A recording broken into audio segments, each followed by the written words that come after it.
Hi there, my name is Janet Gershon-Siegel, and I'm the Lonely Writer. This is serious social media help for the independent author.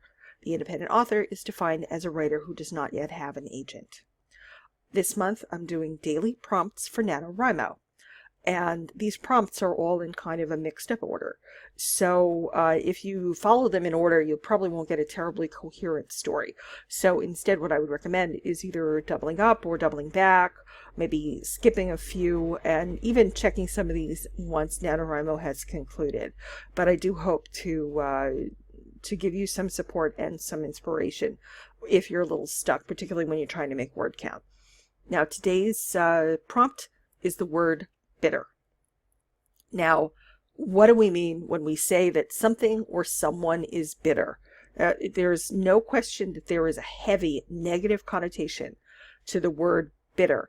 And it's probably got a survival end to it as well, because after all, spoiled foods tend to taste bitter, and you got to figure that we probably evolved to be disgusted by bitter things so that we wouldn't eat them, so we wouldn't be accidentally poisoned.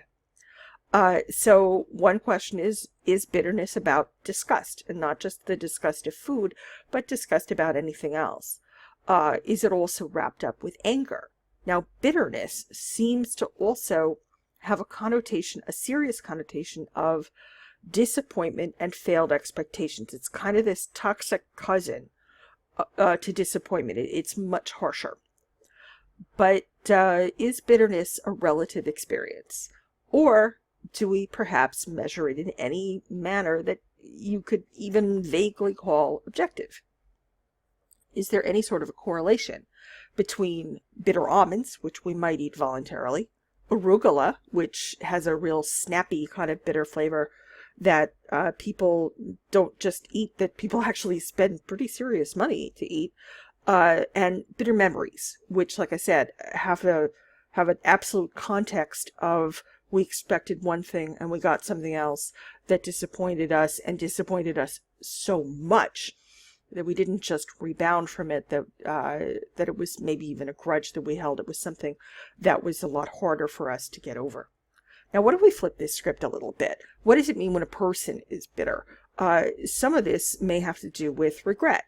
So it's not just that the expectations have been failed, but maybe we regret something that we did, or something that somebody did to us, or perhaps it's a shade of resentment.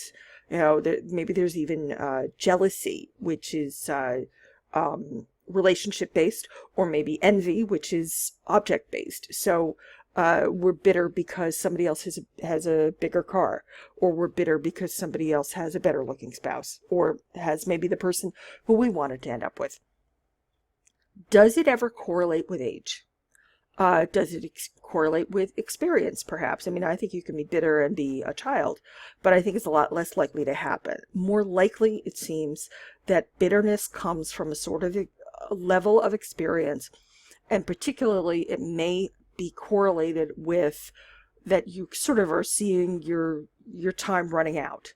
Not necessarily that you're on death's door, but that you see that you can't really go back and change things, sort of this, you can't go home again. Is there a connection to depression? I would say that there is, although depression doesn't have to be bitter. Sorrow as well. Again, this is a regret. If you're bereft and you didn't get a chance to maybe make it right with somebody, you may feel bitterness from that. Is bitterness ever a positive thing? I think that it's positive in the sense that it can be a learning experience for people. Anyway, what does bitter mean to you? Finally, once again, this is Janet Gershon-Siegel, the Lonely Writer, because an independent writer never has to be alone. Thank you for listening, and good luck with NaNoWriMo.